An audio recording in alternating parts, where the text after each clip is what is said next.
Salut à tout le monde, c'est encore nous. On va faire un nouveau profil d'un joueur du Real Madrid cette saison sur la chaîne YouTube du Journal du Real. Pour cela, comme d'habitude, je suis avec Pablo, on va parler de Federico Valverde aujourd'hui. Je pense que c'est l'un des joueurs préférés de tout fan du Real Madrid, dans tous les cas, vu son engagement et son importance sur la pelouse. Pablo, comment ça va, pour Bah commencer? écoute, très bien et toi? Toujours au top, un bonheur de pouvoir parler de Federico Valverde. Quand on voit certaines compos de la saison prochaine passer sur Twitter sans lui sur la pelouse, ça me donne envie de m'arracher les cheveux parce que ça n'a aucun sens de faire ça, puisque C'est c'est ça. clairement l'un des 3-4 joueurs les plus importants du Real Madrid. Les meilleurs, c'est pas ce que j'ai dit, mais les plus importants, surtout dans le système de la saison dernière. Il y a un Real Madrid avec, un Real Madrid sans Valverde, même si, vu les minutes qu'il a joué, on a eu la chance de pas beaucoup voir le Real Madrid sans Valverde, ce qui est plutôt une bonne nouvelle. Bon, je te laisse commencer, Pablo. Je commence déjà à dire du positif, mais vas-y, parle-nous un petit peu de la saison Non, de mais Federico Valverde. je pense qu'il a été moins visible que la saison passée, d'un point de vue impact, mais je pense qu'il a été bien plus important ou tout aussi important que ce qu'il a pu faire les années précédentes, parce que c'est le joueur qui t'apporte cet équilibre en plus. Euh, sur la feuille de match, il est positionné en tant que milieu axial droit, mais quand tu regardes les matchs et quand tu es au stade, tu vois très bien et très vite que en fait, il redescend pour apporter un équilibre et pour aider que ce soit son latéral, que ce soit son milieu def juste derrière. C'est le travailleur de l'ombre, c'est le travail sale, et c'est un joueur que bah, toute équipe a besoin, hein, parce que si tu n'as pas un Fede Valverde dans ton équipe, tu prends vite l'eau. Tu prends vite l'eau et il est important dans les deux secteurs. Secteur défensif, comme je l'ai dit, pour l'équilibre défensif quand l'équipe attaque, mais il peut aussi très bien progresser, casser des lignes en une accélération, en une passe, parce qu'il a la qualité pour. Alors, et quand je dis qu'il a été moins impactant, c'est parce qu'il a marqué moins de buts que, il y a 2 ans. 2023, je me rappelle, il fait un début de saison assez monstrueux où il marque pas mal de buts. Ouais, il était décisif alors, pas au point de Bellingham cette saison, mais un peu à la Non, mais Bellingham, c'est qu'il était décisif un peu contre toute attente et qu'il y ouais, avait un exactement. côté, une fois tous les 2 matchs, il marquait un but ou était une passe C'est ça. décisive. Et c'est quelque chose qu'on n'attendait pas, quelque chose qu'on n'a plus vu de lui cette saison. Même si je trouve que cette saison, il a eu un petit peu de mal aussi à l'être. Il a eu moins de réussite quand même face au Mais but. est-ce qu'encore une fois, c'est pas une demande spécifique du staff et de Carlo Ancelotti, sachant qu'il y a Bellingham qui fait déjà. Tu vois ce que je veux dire? En fait, toi, Si, c'est pas une question. C'est C'est vrai, il a moi, quand moi. même il a quand même beaucoup tiré au but et il a pas eu tu sais, il a mis quand Ouais, même quelques ok. buts, bah, notamment la frappe. Alors à Naples, elle n'est pas comptabilisée pour lui parce que ça rebondit sur Meret, mais la fameuse frappe à Naples où il envoie une patate de 25 mètres. Mais il a quand même beaucoup tenté. Là, pour le coup, j'ai les stats sous les yeux. Il tire quand même en Ouais, moyenne 2 fois par match, par 90 ok. minutes. Donc c'est quand même beaucoup, tu vois. Et il a quand Ouais, même c'est pas beaucoup mal. tenté. Il a eu moins la réussite, quand même, je trouve. Mais par contre, il y a pas l'aspect qu'il était il était moins dans la surface. Ça, c'est vrai. Je suis d'accord. D'un point de vue animation, il s'est retrouvé moins dans la surface que la saison dernière. Mais je trouve qu'il a quand même eu quand même un petit manque de réussite. Tu regardais les stats tout à l'heure avec moi, Ouais. il y a que du super, non? Tu veux, Pour tu une veux que fois. j'en sorte Non, mais au-delà? alors, non, mais là, parce que je pense que pour ce joueur-là, les statistiques appuient ce qu'on dit, le fait de voilà, travailleur de l'ombre, etc., etc. Pour le Bah, coup, là, je pense que c'est réel. Bah déjà, 2 tirs par match, c'est quand même une stat qui est assez énorme pour un joueur à son poste, même s'il a eu un petit peu moins de réussite cette année. C'est un joueur qui n'a pas peur de tenter, de prendre ses responsabilités et qui se cache pas, pour le coup. Mais sinon, bah, les stats les plus impressionnantes, c'est sur la progression du ballon. Il fait partie dans les milieux de terrain, il fait partie des 5% des milieux de terrain qui font le plus progresser la balle en balle au pied, 3 par match. Donc en gros, 3 fois par match, il prend la balle au pied et la fait avancer d'au moins 10 Il mètres. casse, et, Si je dis pas de bêtises, et il c'est casse ça. une ligne, quoi, en Et il gros. casse une ligne, on Et va il dire. casse une ligne. Et pour les passes progressives, c'est pareil. Il est parmi les 17% meilleurs en Europe à son poste au milieu de terrain. Et il est à environ 7 par match, 6,73. Et alors, ce qui est marrant, c'est que du coup, si tu vas regarder la stat des passes progressives en mettant les ailiers et pas les milieux de Mhm, terrain mhm. axiaux, bah là, du coup, il est dans les 6% meilleurs en Europe pour ceux Eh qui, bien. parce que bah évidemment, plus t'es haut sur le terrain, moins tu fais progresser le ballon, et du coup, bah, Valverde profite de ça. Et dans les 2 cas, en fait, c'est trop fort. Puis bah, après, un pourcentage de passes réussies. Bon, après, ça, c'est Et le Real a la possession du ballon, donc il y a des stats évidemment qui sont moins intéressantes à regarder par rapport à d'autres clubs, d'autres situations, parce que vu que le Real a le ballon, évidemment, tu rates moins tes passes.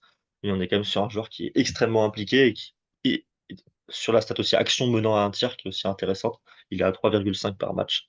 Donc et sur l'aspect défensif? Sur l'aspect défensif, pareil.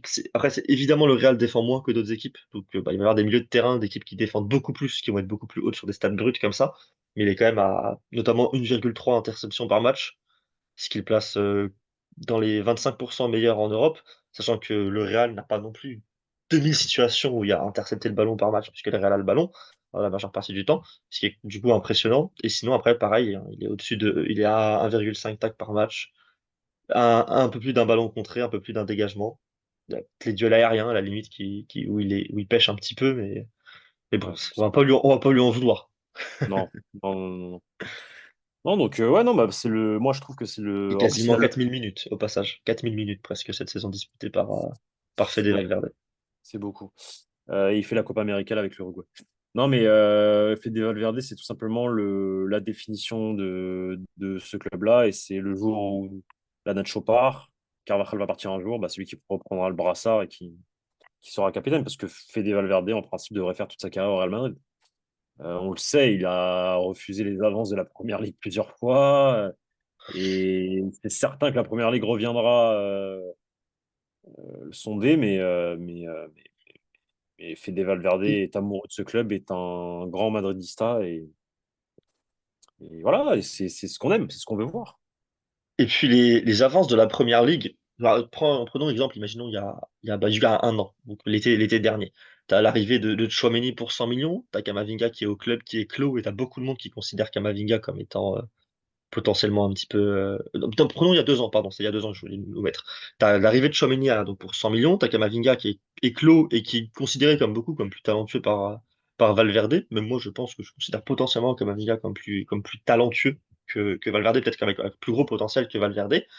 Et tu peux te dire que Valverde peut réfléchir à partir. Alors, partir tout de suite, non, mais peut se dire, ah, mais ça se trouve, je vais finir sur le banc. Simplement parce qu'on se rappelle, il sort d'une saison où il est titulaire à droite, vraiment en tant qu'ailier droit dans un 4-3-3. Il échange parfois avec Rodrigo, parfois il est sur le banc, même Federico Valverde, parfois il revient au milieu de terrain. Et on peut se dire, avec l'arrivée aussi de Bellingham ensuite cette saison, il a pu avoir des moments de doute où il s'est dit, ah bah, ça se trouve, c'est moi qui vais finir sur le banc. Mais non, non, non, non, non, non, Fede, tu Non, mais restes le sur problème, la. c'est que non, mais le Reste- problème, c'est que visiblement, tu connais mal le joueur, le bonhomme, et que Mais tu c'est n'as pas ça. suivi non, mais Ah, que mais t'as non, non, pas non. suivi ce que le joueur a dit dans le documentaire de la 14e sur la plateforme Apple. Ils ont fait un fabuleux documentaire qui est pas top, d'ailleurs. Je préfère les documentaires réalisés par Allemagne Télévision. Mais il le dit très clairement. Il va falloir me tuer Oui, ça, il l'a pour dit. prendre la place. Et c'est la mentalité qu'on veut pour tous les joueurs, en fait. Ouais, Et, et bonne chance pour sortir un mec comme ça du 11 du Real Madrid. Ce mec-là, il est là pour rester 10 ans encore. on est Croyez-moi, d'accord, il a on la est d'accord. mentalité parce qu'il sera, il peut jouer à n'importe quel, enfin, il peut jouer à n'importe quel poste. Tout ce qui est côté droit, je pense, à mon sens, il peut jouer à n'importe quel poste. Si demain le Real Madrid décide de jouer en 3-5-2 avec deux pistons, il peut même jouer piston droit, je pense. Tu vois, Ouais, il a les qualités pour. ouais, Euh, si- il a pas la rigueur pour jouer. Il y avait une époque où les gens en parlaient il en a, tant qu'arrière droit. Je sais pas si il tu a, te il a, rappelles. il a, ouais, mais il a pas la Elle était rigueur en pour être. difficulté. Il Et aura il n'a pas pas la la rigueur rigueur. pour être arrière droit, mais par contre, pour être piston droit, je Ouais, dans pense que une oui. défense à 4 non, défense à 5 pourquoi pas. Euh, milieu défensif aussi.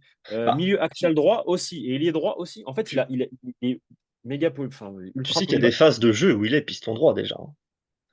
Oui, bien sûr, bien sûr. Oui, À oui, la relance, quand Carvaral se réaxe, bah lui, il se retrouve dans une oui. position d'arrière piston droit. Ouais. Et Ouais. défensivement, quand le Real fait le dos rond et redescend très bas, Carvaral se replace quasiment en tant que troisième défenseur central, presque à l'entrée, voire même dans la surface. Et c'est Valverde qui défend à droite. Donc en fait, il a déjà des automatismes, entre guillemets, de piston droit. Et c'est pour ça d'ailleurs qu'il est si important au club.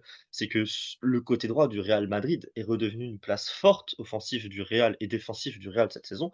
Alors qu'on se rappelle qu'on on avait vu l'an dernier notamment où il y avait des stats, même à l'époque où Valverde était l'ailier droit entre guillemets de fonction, il y avait des stats où le Real attaquait 50% du temps à gauche, 40% du temps dans l'axe et 10% du temps à droite. Il y avait des matchs où c'était comme ça. Et ça s'est rééquilibré parce que Valverde n'est que meilleur évidemment vu que c'est un jeune joueur. Carvajal offensivement cette saison a été incroyable et ça s'est rééquilibré. Le côté droit du Real est redevenu fonctionnel grâce à Valverde et c'est pas en changeant et tu peux pas changer en fait ça. Tu peux pas enlever Valverde parce que c'est la clé pour que ça fonctionne à droite. Quand tu auras un autre latéral droit, quand Carvajal, dans 2-3 ans, quand tu auras un autre latéral droit, peut-être quand tu auras l'éclosion totale de Camavinga au milieu de terrain, peut-être que Tchouaméni va progresser ou quoi, peut-être qu'à un moment, Valverde ne sera plus titulaire. Parce qu'on ne sait jamais ce qui se passe dans le football. Mais pour l'instant, cette saison et sur les 2-3 saisons prochaines, tant que Carvajal est là, par exemple, j'ai l'impression qu'il n'y a aucun moyen de déloger Valverde et c'est une bonne chose vu le niveau du joueur. Ton micro est débranché, Pablo. Tu m'entends là? Ouais, je fais un Ok. cut. Je disais que ça va être très, très, très, très compliqué de le sortir du 11. Très compliqué. Ah, c'est impossible de le déloger là, c'est pour la saison prochaine. Genre, par exemple, les 11 que tu vois passer sans Valverde, bah non. Non.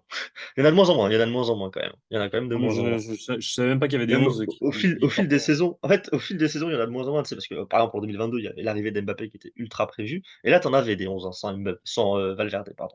Et au fur et à mesure, t'en as de moins en moins. Mais j'en ai encore vu passer, hein, j'en vois encore passer. Après, maintenant, je pense que c'est même limite plus pour les interactions que pour autre chose, parce que j'ai du mal à croire que n'importe quelle femme du Real imagine un 11 sans Valverde. Mais bon, Moi, ce qui me fait saison. rire, c'est les 11 parfois où ils mettent 12 ou 13 joueurs sur le terrain. Ça arrive, ça, des fois. Joueur de l'ombre, mais est-ce que tu as un moment marquant du coup de Fede Valverde, une Cette performance, un saison, match, une action cette saison? Ouais. Tu, tu penserais à quoi? Moi j'ai le mien si tu veux. moi, j'ai le mien. Ouais, je pense. Mais c'est même pas une action ou une performance ou quoi que ce soit. C'est son rôle où je pense que même Carlo Ancelotti a compris qu'il était important dans ce rôle-là. Si je dis pas de bêtises, c'était face à l'Atlético de Madrid en Liga. Je crois que Tchouaméni ne joue pas au milieu de terrain. Je crois que c'est Kamavinga. Et pour justement rééquilibrer, et il le fait après, du coup, aussi contre City au retour et tout, pour rééquilibrer le milieu de terrain, il décide de dire à Fede Valverde, qui est sur la feuille de match axial droit, de redescendre d'un cran. Et au final, en fait, ça fait un 4-4-2 avec vraiment deux milieux défensifs, entre guillemets, Kamavinga à gauche, euh, Valverde à droite. Et en fait, c'est Valverde qui est constamment derrière pour tenir la baraque, en fait. Et tu le vois, et ce match-là en particulier, Bah, tu le vois pas monter, en fait. Il fait que ça. C'est-à-dire il que y a une son période où taf, il a c'est. joué. Bah, il y a une période où Camavinga et Tchouaméni étaient blessés en décembre, il jouait 6 aussi, Valverde. Ouais, mais là, je te parle vraiment d'un moment où il y a Kamavinga dans l'équipe aussi. Tu vois, et c'est un choix tactique bien précis de Carlo et du staff de dire à Fede, tu restes là et tu couvres. Tu couvres. Et après, un moment, en vrai, là, de mémoire, j'ai pas de moment impactant ou particulier. Oh, Ça va me moi, revenir. je t'avoue, Vas-y, vas-y. ça frappe à Naples. Vu que j'étais au stade et que j'ai vu partir ce Ok. ballon à 300 km/h, ça m'a choqué, même si la frappe est sur la barre, elle rebondit sur Meret et le but n'est pas attribué à Valverde. C'est parti le Ouais. ballon est parti à une vitesse, mais à une vitesse. Mais je pense que j'ai jamais vu une frappe aussi puissante. Genre, vraiment, c'est vraiment t'as l'impression que le ballon il se téléporte. C'est vraiment le bruit, même le bruit sur la barre que ça avait fait, c'était. Je suis dans un São Paulo en feu, à la 75e minute, tu l'entends le bruit de la balle sur la barre qui fracasse la barre et ensuite qui finit dans les cages. Donc ce moment-là, personnellement, est du coup assez haut. Sinon, il y a sa volée contre City. Oh, je viens d'y repenser, mais Ah sa bah volée. oui, oui, oui, bah oui, je suis un malade. Ah bah Je viens oui, de me dire que je l'ai vu, je l'ai vu je une suis un deuxième malade. fois mettre un missile, celui-là. Bah oui, oui. Ouais. D'où il vient comme ça. Et hyper important parce que c'est le but du 3-3, donc, Ah, hyper important, hein. le but est clé. Le but est clé pour le coup, on peut pas dire le contraire. Passe de Vinicius Junior. C'est vrai. Et puis, quelle reprise quand même. C'est de Ah là non, mais d'où elle après, vient, il a le temps de la voir tomber et tout ça, mais quelle reprise il envoie. incroyable, incroyable. Non, mais il a une vraie qualité de frappe, hein. Il a une vraie qualité de frappe. Et je pense que le Real et le staff doivent faire en sorte de le mettre dans des meilleures dispositions in-game pour lui libérer des espaces pour qu'il puisse frapper de loin, envoyer des grosses frappasses comme il sait faire, parce que je trouve que cette année, il l'a pas assez fait. Il a une vraie frappe. Faut même limite tirer les coups francs, hein. Tu lui décales le ballon, boum, il envoie une grosse frappasse un peu Ah, comme à. les très lointains, ouais. Hmm. Non, même prêt, hein. Même prêt. Après, Des fois, il y a quand même des des fois, mecs, je t'avoue, quand t'as Kroos et Modric, je préfère quand même voir Kroos et Modric, voire même à la Alaba tirer les coups francs un peu plus frais, quoi. Mais non, moi je suis après, pas ça d'accord, alors, justement. pour surprendre alors, pour surprendre, mais pas tout le temps. Non, non, même pas pour surprendre. C'est comme à l'époque avec Roberto Carlos. Tu as deux mecs sur le ballon, il te la décale, il la stoppe, et là, boum, t'enchaînes. Non, vraiment, hein. Vraiment, vraiment. Modric, ouais, il tire pas plus bien que ça. Kroos, dis-moi le nombre de buts qu'il a marqué sur coup franc depuis qu'il est arrivé, mais j'en ai le souvenir peut-être de un. Bon, là, il part du coup. Mais là, tu as Rodrigo qui est un potentiel tireur de coup franc, mais moi, à part Valverde, là, à la bas, on en reparlera, mais à la bas, on verra à quel niveau il revient, hein. Je suis en train d'avoir le, tu sais, le déroulé de tous les matchs de la saison de Valverde. Tu sais, il y a les postes qui sont marqués à droite. t'as plusieurs matchs où il y a trois postes. T'as milieu offensif, milieu droit, milieu central là. Là, Ouais, t'as milieu ouais, c'est ça. droit, ailier droit et milieu central. Tu sais, ils mettent plus, il a occupé genre trois postes en fonction des remplacements et tout, Ouais. par rapport à leur base de données. Après, bon, évidemment, c'est des choses qu'on voit sur le terrain, mais ça me fait marrer de voir ça parce que tu vois très rarement un joueur prendre trois postes sur le même match, tout Non, simplement. c'est un monstre. C'est un monstre. On a fait le tour. Note? Bah, écoute, 8. Oh, Ouais, 8, je suis ça me fait d'accord. un Je suis peu ça me d'accord. fait un en fait, ça me fait tu m'énerves à pas pouvoir mettre de virgule. Voilà, parce que Non, non, c'est, non, il n'y a pas de virgule. je voulais mettre tu sais, on en a mis beaucoup à 9 et je voulais mettre un tout petit cran en dessous parce qu'il a été peut-être un peu moins décisif et encore, c'est dur de dire ça parce qu'il est tellement important. C'est quand même très difficile de dire ça, mais je mettrais vraiment 8,5 en fait, si je pouvais le noter, librement. Mais bon, pas de Non, virgule, donc y a pas de virgule. allez Moi, je lui 8 mets pour 8 mettre un aussi petit parce cran que. au-dessus, pour faire une sorte de hiérarchie, on va dire, pour Ouais, en mettre ouais. 4-5 à pour en mettre 5-6 à 9. Donc Et je vais te dire. après, je note en fonction du joueur et de ce qu'il nous a montré déjà. J'ai mis 9 à Rosselló et à Lounine, mais parce que qu'attendre de plus de ces joueurs-là, Ouais. tu vois? Alors que Valverde, on peut attendre peut-être légèrement plus. Mais Mais je vais te dire un truc, s'il se met à mettre c'est un des buts, beau à faire gosse. des passes décisives, En fait, c'est même pas 9, c'est 10. si tu mélanges ces 2 dernières saisons, Oui, c'est finalement, 9. tu vois? Non, Si mais tu mélanges non, mais c'est. le côté décisif de temps en temps de 2023 avec le côté, entente parfaite avec Carvajal et une animation du côté droit qui est encore plus réussie qu'elle ne bah, qui est bien plus réussie que la saison d'avant, pour le coup, bah, tu arrives à un 9 en fait. Et c'est surtout que s'il reproduit cette saison-là et qu'il marque une quinzaine de buts l'année prochaine, c'est même pas un 9 qu'il a, c'est un 10. Oui, après 15 tu quand À même mon généreux, sens. mais une dizaine, on va dire. Ah, Il en met pourquoi que il 3 pour- cette année, hein. Oui, mais pourquoi il pourrait pas en mettre 15? Il en a Il a... mis 11 en 2023, 10 Ouais, ou 11, je sais plus qui avait mais fait la barre des buts. pourquoi il pourrait pas en mettre 15?